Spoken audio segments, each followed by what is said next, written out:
इमरान खान साहब ने जो अल्फाज मरियम नवाज के लिए इस्तेमाल किए, बीइंग अ वुमेन, वो सुनकर आपके ज़हन में पहला ख्याल क्या आया? मेरा ख्याल है एथिक्स के बिल्कुल अगेंस्ट है. He is not suitable for this words in fact. यही ख्याल आता है कि चाहे जितनी मर्जी इख्तिलाफात हों एक दूसरे के बीच में, आपको इस तरह की गलत लैंग्वेज नहीं इस्तेमाल करनी चाहिए. ये एथिकली गलत है, ये अनएथिकल है और मेरा नहीं ख्याल इस तरह का कोई भी वर्ड यूज़ करना चाहिए, और खुसूसन उनको जो इस्लामी रियासत की बात करते हैं. आपको पता है माशाल्लाह प्राइम मिनिस्टर हैं, तो प्राइम मिनिस्टर को तो ये गली मोहल्ले वाली आवाज़ नहीं बोलनी चाहिए ना. तो मेरा being a woman I think मतलब I would not like to even describe और repeat the words the way he describes, कि जो उसका अटेंशन थी बताने की, that was totally attack on the character. सही है ना. तो बीइंग अ वुमेन मेरा ख्याल है मुझे नहीं मतलब अच्छा लगता. अच्छा नहीं किया,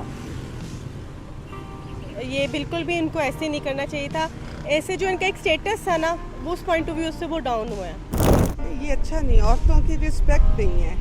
हमारे मुल्क में वैसे भी औरतों की रिस्पेक्ट नहीं है, और फिर अगर वज़ीर आज़म ऐसी बातें करेगा तो ये तो बहुत बुरी बात है.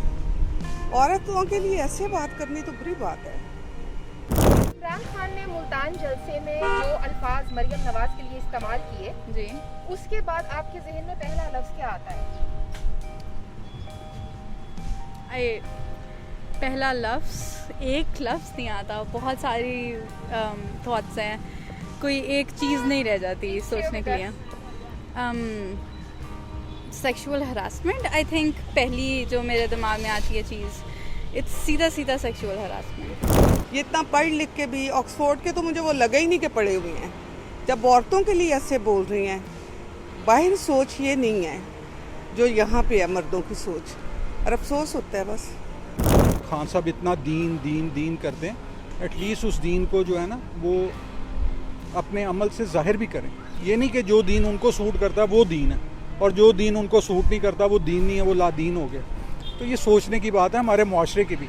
अब आप देखें कि मुझे नहीं गर्ज के नून लीग आती है या पीटीआई आती है, आपके पास पैसे हैं नहीं हैं, और आप लोग अपनी सियासत चमकाने के जिस दिन 25 तारीख को IMF के साथ आपका मुआहदा होने जा रहा है, उसी दिन खान साहब ने डेट रख दी है. अगर मर्द कोई बात करता है तो उसको सिर्फ करप्ट चोर उसके लिए फाइनेंशियली मामला चलते हैं, लेकिन औरत के करैक्टर तक बात आ जाती है. ऐसा क्यों? इसलिए कि औरत को नीचा दिखाना चाहते हैं ना. करैक्टर पे बात होगी तो उसको नीचा ही दिखाना है ना, जो कि बहुत बुरी बात है. मेरा ख्याल है यही कॉजेज़ हैं जो उसकी मतलब उसकी पर्सनैलिटी पे जो मतलब करती हैं. जो हमारे जैसे लोग जो हैं न्यूट्रल हैं, जो मतलब बड़ी होप से उसको वोट दिया हुआ है, मतलब मैं उसकी फेवर में थी, हमने वोट दिए हुए हैं.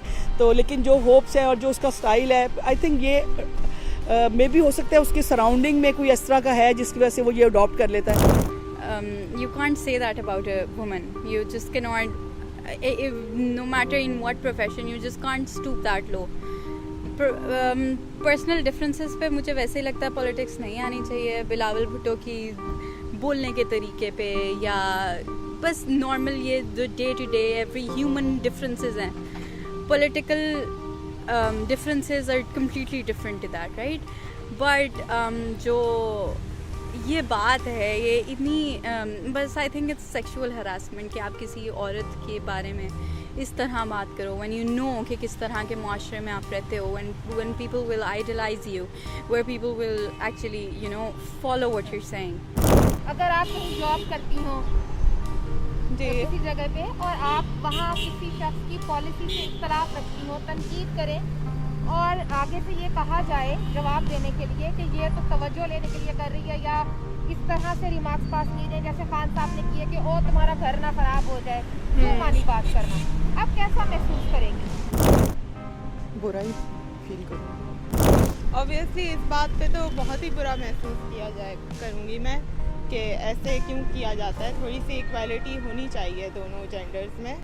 फैक्टर तक नहीं जाना चाहिए, चीज़ों को एक लिमिट में रह के करना चाहिए. आउट ऑफ द वे या बाउंड्री क्रॉस नहीं करनी चाहिए, चाहे वो सीट है चाहे वो कुछ भी है. मेरा ख्याल है करैक्टर तक नहीं जाना चाहिए.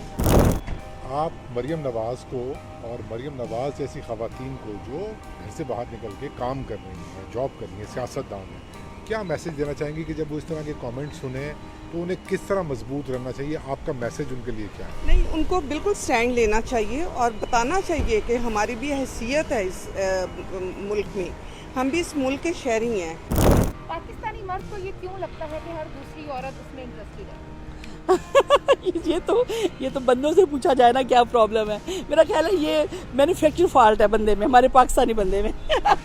उसको ये लगता है कि ये बंदे जो मतलब औरत है ना गुजरी शायद मेरे लिए तैयार हुई है, मेरे लिए गुजरी है, मुझे ही स्माइल दिया, हालांकि वो बेचारी अपनी कोई सोचों में कोई स्माइल दे रही होगी, उसको बच्चा याद आ रहा होगा अपना।